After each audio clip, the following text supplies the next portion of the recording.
In Algebra 1, we talked a little bit about maximum and minimum values off of a quadratic because they were pretty easy to find. We would look at the vertex, and if it's a low point, we knew it was a minimum. If it's a high point, we knew it was a maximum.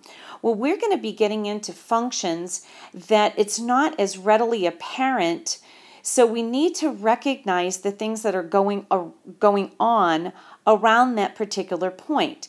So we use the quadratics as a starting point to recognize how to determine if it's a minimum or a maximum. So the first thing we want to pay attention to, since this minimum is on the left-hand side, we'll notice that as we're approaching that point from the left, we're actually decreasing. The y value is decreasing as we're approaching it from the left. As we're going away from it on the right, the value of y is increasing. So from the left it's decreasing, from the right it's increasing, which is just the opposite of a maximum. On the left it's increasing, and on the right it's decreasing. So we need to keep that in mind because that's going to come in very handy as we start looking at what is y doing, what is our value of our output doing as x approaches infinity or negative infinity or 0. So we're just looking at whether y is increasing, decreasing around a particular point. As I said, for quadratics, it's pretty easy for us to find it, which is why we use this as a starting point for understanding and observing the values around a particular point. And so in a quadratic, our minimum value is f of negative b divided by 2a. And we saw that previously because this is the y value of our vertex. So the minimum value is the y value of a particular point. The maximum would be the y value when a is less than 0. Remember, this is a is greater than 0. This is a is less than 0.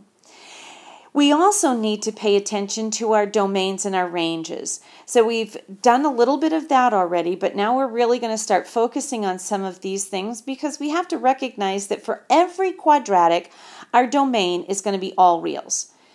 Our range, however, is based on our particular vertex. So we take the y value of the vertex. So if we know that it's a minimum, we know that y is going to be equal to or greater than that minimum because that's all it can be. Since that vertex is the minimum it can be, everything else must be greater than. Whereas if it's a maximum, then all the y values are going to be less than or equal to that y value of the vertex.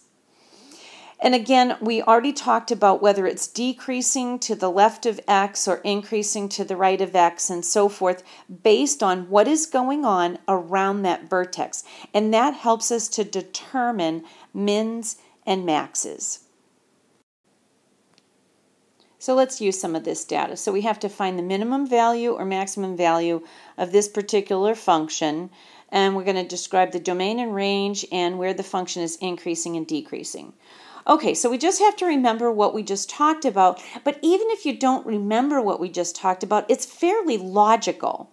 Okay, so first of all, we're going to look at our a, and if our a is negative, we're going to have an upside down u.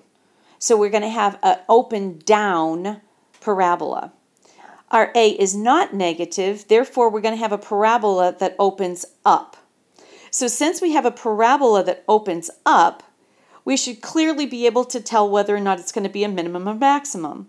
In this case, it's going to be a minimum because all the other values are going above the vertex because it's opened up. Okay, and then we need to describe our domain and range of this function. So as we talked about previously, our domain is always going to be all reals because any value can go into x. We are not limited to the value of x. We can put anything in there. However, the only thing that's going to come out of this is any value that's greater than that y value at the vertex.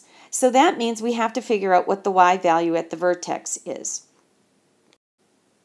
So let's walk through this process succinctly. So first we identify all of our coefficients so that we know what our A, B, and C is, and then we can determine the fact that we do indeed have a minimum value because our graph opens up.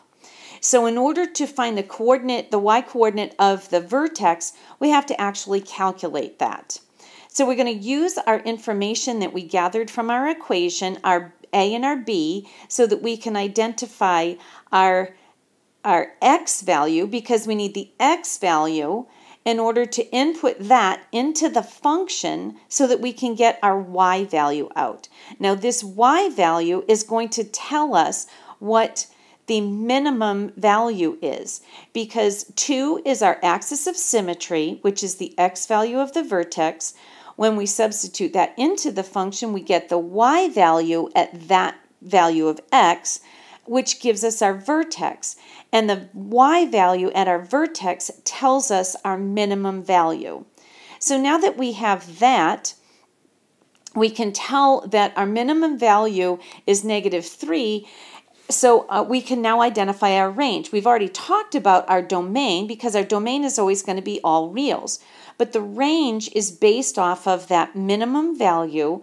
So our range is going to be y is greater than or equal to that minimum value, or -3.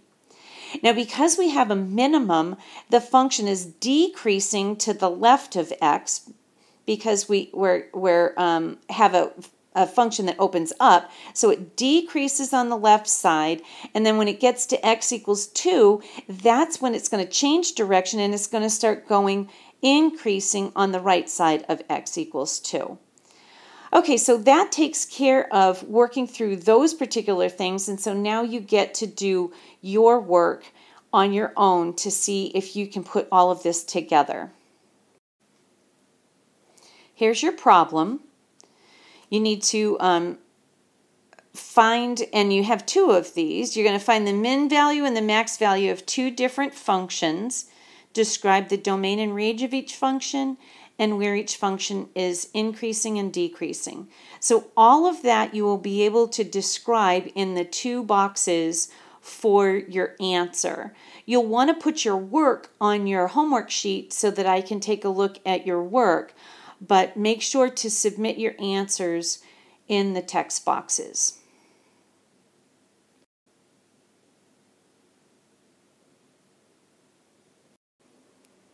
Here's the answer for part A.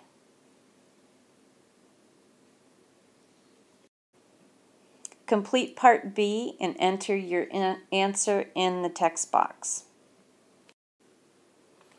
And here's the answer for B.